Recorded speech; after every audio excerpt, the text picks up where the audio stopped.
Hello, hello, hello, everyone. Welcome to another episode of the House Husband Diaries. As always, I am your host, Carter C., and we are continuing on in the series that I have titled That Time I Was, and this time it's a little bit different. This episode is That Time I Started My Own Nonprofit. So, to end the last episode of the House Husband Diaries, about when I was in construction. So the end of my tenure in construction, at this point, I'm 27-ish, and I've spent about 2 years in each of my jobs. So about 2 years with Morgan Stanley, about 2 years in youth ministry, and about 2 years in construction. And the end of my construction experience, whatever, career, was I moved from the job that I had started as a laborer, as a carpenter, and I worked my way up to like an assistant superintendent. And then I got an opportunity to work with this custom home builder I mentioned in the last video. And basically, I went to work with him because he knew my family, and they had worked professionally in that capacity, whatever capacity they worked in, for like 30 years. And so I kind of went on word of mouth, like, hey, okay, well, my dad trusts him, and he trusts my dad. So my experience, I'm going to go somewhere that's sparsely populated, even further to the east in North Carolina. And basically, it was a handshake deal. Like, if I like you and you like the job, then I'll kind of groom you to take over my profitable custom home building business. I'm like, sure, that sounds great. I'm 26-ish at the time. Morgan Stanley hadn't really sat well with me. It didn't work out. The youth ministry didn't really work out. So, construction I was enjoying at the time. I thought this would be really neat. I like to create. I like being imaginative. I took an architecture class freshman year of college and thought, it's just really neat to be able to kind of see plans. There'd be nothing, and then you start building something, and then it's done, and then every time you drive by it, you're like, hey, I built that, or I helped build that. It's a neat profession. I really like construction as well. And so basically what ended up happening was, I guess the guy thought he could make more money by pitting me and someone else against each other to see who would outbid each other or something. I don't know. There was a lot going on there, and obviously I don't know his side of that story. So basically it just kind of fell through, and there was nothing in writing that I could go back to, because I just said it, well, it's old school handshake deal. So I learned, never do a handshake deal. Always get it in writing. I guess unless you're selling illegal drugs, you can't get a notarized copy of a contract or something because you're doing something illegal. If you're doing something above board, always get a written contract. If somebody's willing to hire you, then you need it in writing. If they say they're going to do something, say, I trust you, but it's just, it's not legally binding unless you put it in writing. And I need it in writing. So learned that the hard way, but always get it in writing. So at this point, I'm about, 27, 2007 or so, and nothing so far has worked out professionally. I thought, I'm going to get a college degree, and life's just going to be a peach king, and that's how life's going to go. And it hadn't turned out that way at all. It was like, what was the point of me going to college? I don't really understand any of this. And here I am, closing in on 30, and without a career, what am I going to do with my life? So I said, I still like to help people. I feel like there's some way to maybe make this work. And I had this idea, and I don't know where this idea came from. I was talking to some people, something just in my mind. I don't know, YouTube. Here I am doing a YouTube channel now, about 12 years later, 13 years later. But I had this idea that, I really hate videos for nonprofits. And they're running a bunch right now for like the SPCA or something for dogs and cats and stuff. But they make you feel terrible, they put on the music and it's some just heartless, actor or actress, and they want to make you feel bad, and they probably got paid $1 million to voice over that thing. You know, I mean, I just can't stand all that jazz out there. Those people get paid way too much money to do nothing, to act, and then they want to tell us how to live life. Get out of here. So anyway, all these videos that they come out with, and it's not just those. It's also the people that say, you know, like for $1 a day or a penny a day or whatever, you know, and they show you the kid with the swollen stomach and stuff. Like, I don't need that, you know. I don't like. I've been there at this point in my life. At the time, though, I hadn't been. I'd been to Mexico and some pretty down and out places in Mexico when I was like 15 in the 90s, and I've done some other stuff. And actually, in the Appalachian Mountains of North Carolina, or not North Carolina, well, Appalachian Mountains are in North Carolina, but Appalachian, Virginia, West Virginia, I mean, there's some pretty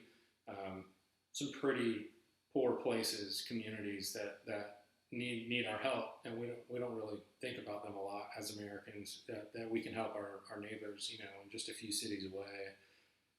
So we look at third world countries, and we look at all this stuff, and that's a topic for another episode. But I wanted to be able. I love to laugh. I love to have fun. And one of the things I had noticed when I go to these places, that these people, just because they don't have physical things, houses, you know, hardwood floors, running water, clean water, you know, new clothes, trendy Gucci, whatever, you know, CDs, Walkmans, cell phones, whatever it was, just because they don't have the physical trappings that we have, doesn't mean they're not happy, and doesn't mean that they don't enjoy things and laugh and have a good life. They may have a better life if they're provided certain opportunities, but just to paint them as these sad, helpless, you know, semi-human beings, I think it does an injustice to them as people. I think it does an injustice to us as consumers to try to play on the heartstrings. I really don't like it. If you can't tell, I've spent a long time on that. So the idea that I had is that I wanted to travel around the world and shoot videos, but make them lighthearted and fun, of these people that are in all of these places that maybe don't have the same, you know, economic benefits that some people do in the U.S. or first world, third world, however you want to describe that or think of that. And, you know, there'd be some serious stuff where, you know, people would talk about the good that they're doing in their organizations and how you can either get involved or donate or do what have you. But then we would have fun videos too. We'd be joking around, doing different things. And this is actually, I don't know if it came about before or after I went to India, but I had the idea and went to India. And so that video that I posted on Christmas Day, that little montage, 3.5 minute video, is what I shot and ended up, you know, kind of shopping around to different nonprofits and saying, hey, we can do stuff. And it got totally panned by the like super conservative Christian groups. It was like, we don't need you making fun of these people. You know, this is serious. And I was like, I'm not making fun of these people. Like every single one of those people was smiling in the video. I hugged every single one of them. I thanked them. You know, they knew they were having as much fun with me, this crazy white guy in the middle of India, as I was with them, you know, playing around. So I had this idea, and I spent, I don't know, about 7 years or so trying to get you know, people to donate so that we could go and make these videos and create this worldwide database. And I just had this great idea. It's just going to be this interactive map of the whole world, all the countries, and it was going to be, I mean, it's just the most amazing thing. I could totally see it in my mind. I can still see it to this day. To my knowledge, there's nothing like this. And I think part of the reason was that I found out just how, what's the word I want to use? Closed off isn't the right term, but how defensive denominations and organizations are of their of their little piece of the pie. So nonprofits obviously shouldn't be making money. They're nonprofits, right? They shouldn't be going after profits. But because of that, there's a limited amount of money. I mean, there's a lot of money that America gives. The United States donates. People from the U.S. donate, organizations, foundations, whatever.